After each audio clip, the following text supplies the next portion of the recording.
Well, it's time to dive into the deep end, this time with Death in the Water 2 by Lighthouse Games Studio.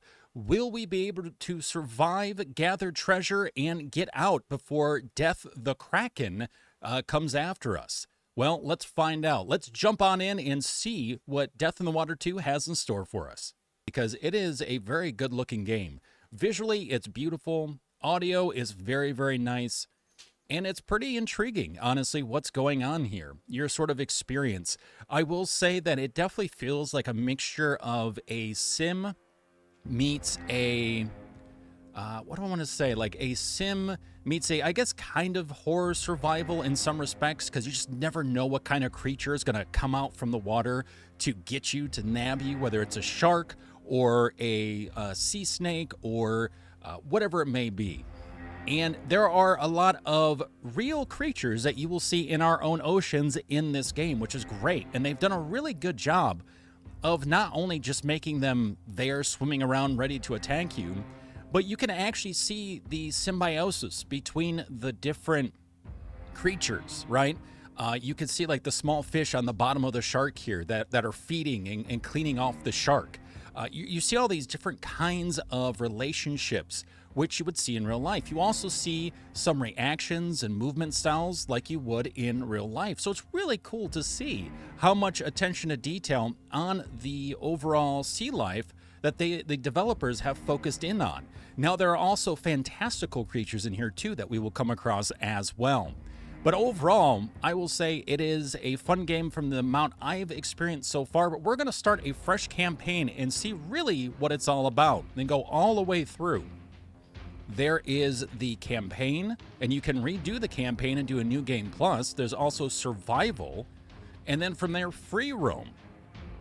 There are treasures to find. There are resource caches for you to discover as well, making sure that you also have enough oxygen, enough anti-venom syringes, enough med kits, and enough ammo for your different weapons. There's also being able to upgrade your weapons, upgrade your equipment, and so much more. Now, you do get points. I don't know if you get points for gathering gold. Gold is actually used for upgrading things, but you will get points for taking out different kinds of sea life. They will attack you if you get too close to them, but also they can get possessed by the Kraken. And then they will actually look for you and hunt for you. That's so cool. I love that.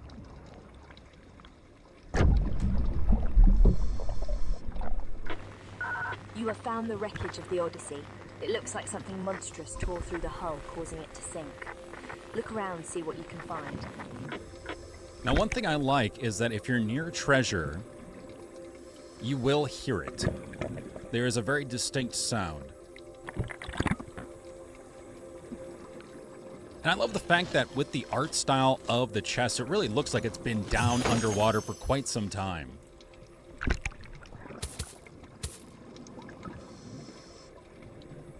Yeah, the vibe of this game is very much like FPS meets sim game, but there's also a bit more to it, right? There's this element of horror, of just not knowing what's behind you, what's underneath you, with it being first person. Anything can come at you from any point, and at any point, so it's just really neat. And this was done by 2 developers, which is pretty darn impressive.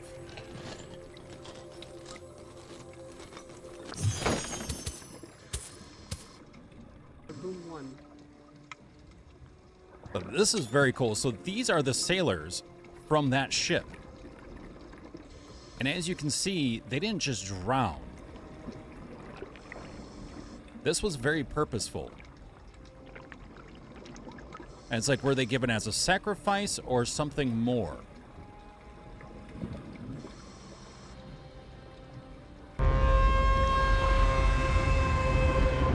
God, that sound. Whoa. Yep, we're getting the possession. So as you can see, you'll see like these like wispy strands going to different creatures, and they become insta-aggro. Now also, you get multipliers. So each creature that you kill gives you a certain amount of points, and you can actually have like an overall best. You can compete against your friends on Steam, And I believe there are overall charts as well for all the players, which I think is really neat.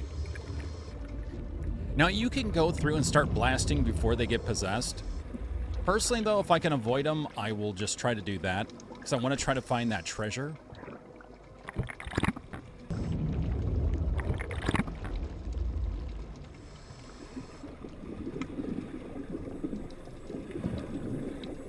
Oh, the treasure right there. Okay.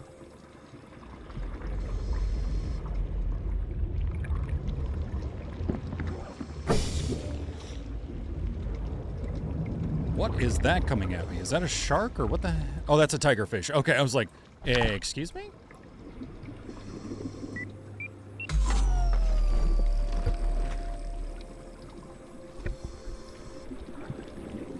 This is 2, and I just saw 3, actually.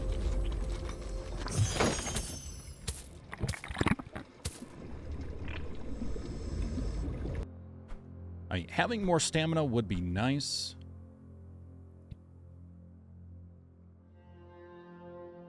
Only by 5%, though. It's like, ugh.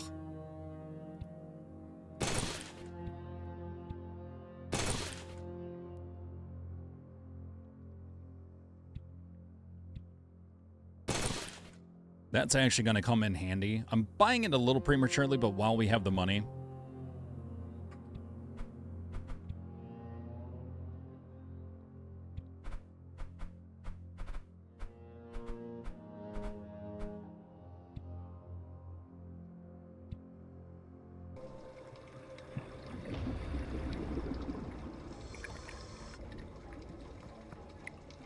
Oh, look at that thing. Oh, we just shot it too.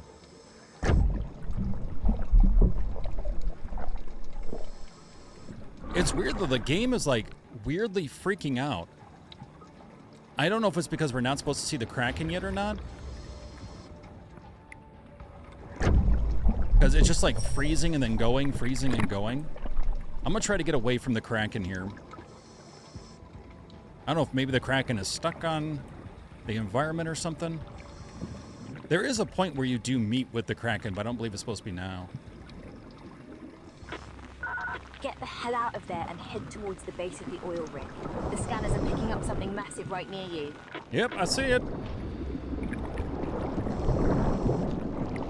And it sees me. Ow.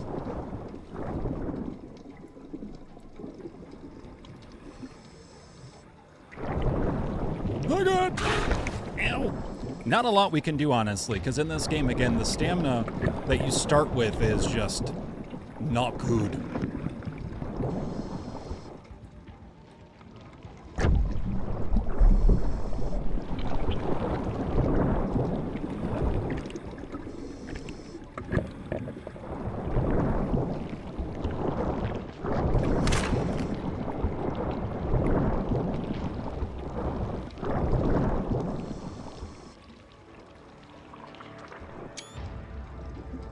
Also, again, with that light white dot, so we don't have a med kit.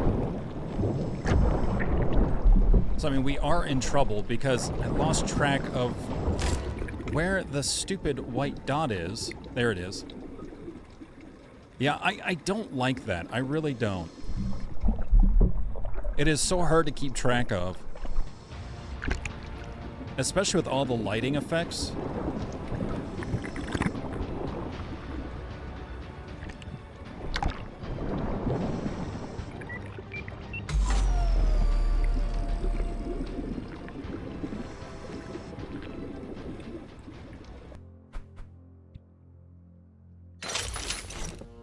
The Manta Ray handgun carries small explosive tip darts, so fire rate we can increase, reload rates, max ammo, explosive damage.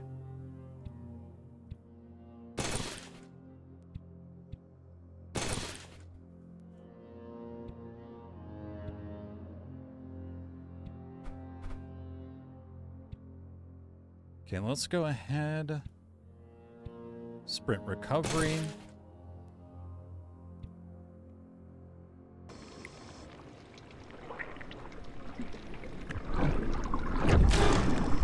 God, seriously?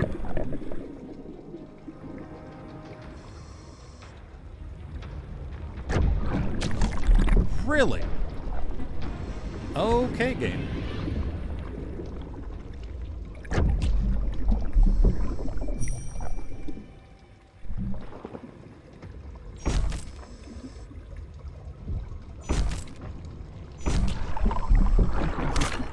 Oh, come on, for the love of God. Once again, out of stamina, can't do anything.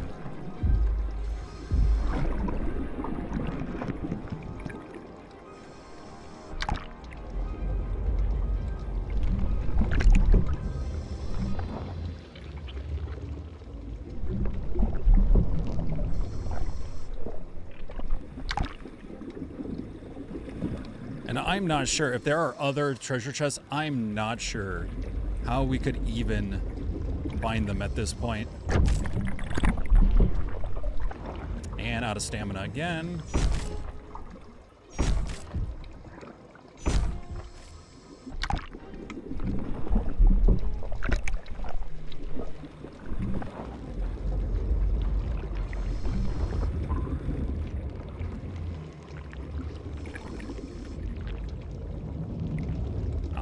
Also, I don't even see any more caches.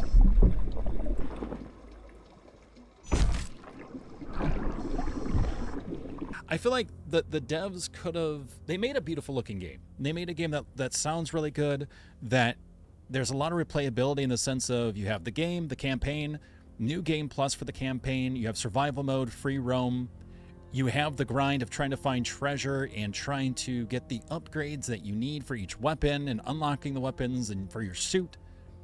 But stamina is definitely an issue. And just being a little bit more informative, like giving a little bit more information to the players. Like, I know you're trying to build up suspense, but it'll be there. You can trust that. You can still give people resources and tools. That doesn't mean they'll use them correctly, right? We dropped in some more oxygen outside the caves if we need it.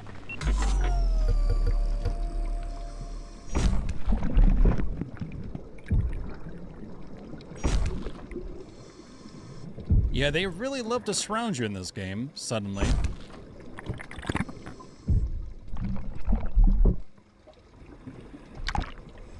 All right, there we go. Jeez, man. I feel like sometimes, too, some of the creatures just spawn near you. Because there are times where I swear I've looked behind me, nothing was there, and suddenly something was there. And I'm just completely befuddled as to, like, what is going on.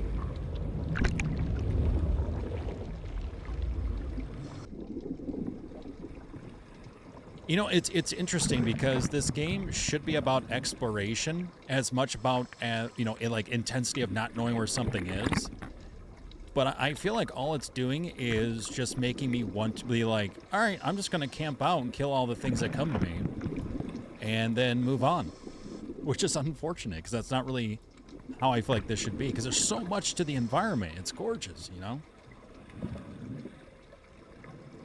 Oh yeah, even if it's slow, have some health recovery. That could be something too, right? That I'm not fully opposed to.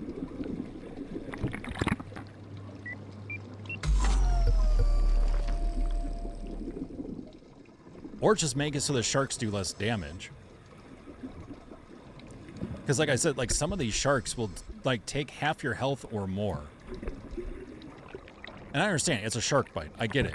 But we're also playing a game. Fishies, it's the Megalodon. Yay. Oh, yeah, that's what's happening. Did you see that? That's how we're getting attacked randomly. Whenever we turn, look behind us and go, oh, there's nothing behind us, and then we get bit, it's because they spawn right behind you. And not only do they spawn behind you, they spawn damn close. So I will say, so far, 2 biggest complaints of this game. Because I love the concept. I love the visuals. I love the environment. I love the music. I love the sound effects. The concept of the Kraken and everything. So tense. It's great. The idea of finding treasures and stuff like that, upgrading. I love those systems. The stamina is dreadful and really artificial. And then on top of that, you've got enemies that will spawn right behind you within just like, what was that, maybe 10 feet? Hi. Oh, he dances. Look at him dance. Look at him dance.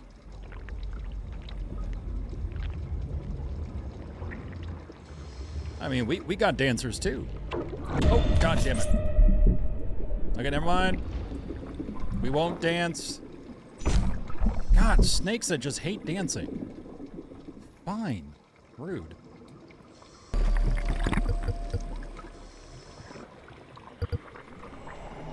Oh!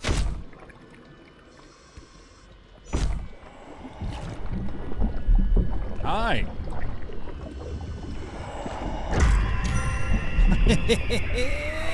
Headshot. What I'd have to say about this game, visually, it's very good looking. The creatures look fantastic. The lighting is really great, very impressive. The audio is great. The sounds from the Kraken, very tense, especially when you don't see it. It's a sound that you almost feel. It's such a good choice and so well developed. The artwork in the game is very nice. And how the creatures act, great. They really do a really good job of acting the way that I feel like they should, at least as close as possible, being AI. Having the ability to unlock things and upgrade things is fantastic. This game definitely is atmospheric, but it's also a first-person shooter. It feels a little bit like a diving sim in some ways, which is not a bad thing. And then on top of that, you also have the tension of a shark could be anywhere near you, a snake could be anywhere near you, the Kraken could be anywhere near you. You just don't quite know where. And because you're underwater, it's not just could it be behind me or in front of me, it could also be above you, below you. You just don't know. When you're going through caverns and stuff, is it a dead ending? Is it a dead end? Or is it a cavern that continues on or splits off? And which way do you go, left or right? There are just so many different options with the environment, and we're getting more lore from the environment too, which is really nice. Where I feel the game falters, the stamina is pretty atrocious, even with maxed out upgrades. It really feels like it's artificial to make things tense, but instead it makes it obnoxious. It really, really does. It makes it very, very, very frustrating. Also, enemies will spawn next to you, basically about 10 feet away to 15 feet. But the sharks are so quick, it doesn't matter. Like 10 to 15 is like them being right on top of you. And we actually saw it where we turned around and suddenly sharks spawned right behind us. We had about 3 sharks, a snake, and I think an eel. So that's an issue, honestly. Like, it should never be that close. They should come from far away and work their way in. And having them spawn right behind you, because it's happened so many times where we look behind us, there's nothing behind us, we turn back, and suddenly we get attacked from behind, and you're like, what the hell? And at first, it's scary, not expecting it, but then again, it just becomes obnoxious. Also, I will say by Dive 11, it feels pretty samey. We're getting some new sharks, but not a lot of other new creatures, a few new snakes and stuff, but that's really about it. They talk about the sirens, but we're really not seeing them. We've only seen 2 so far in the past 2 dives. And it's just like, we want a little more variety. Can you do something a little bit more here? What else can you include in this? Just not really seeing it. And it is the same, like, go get treasure chests, survive. Go get treasure chests, survive. Go to a cache, get some oxygen, survive. Which initially is fun, and that's totally fine. And I do appreciate the fact that they keep changing up where you're diving. So at first you kind of dive in the same area because they're fairly large and you're getting acclimated. And then they kind of move you, which is nice. But these spots are still pretty open. They're not like really dense with a lot of things.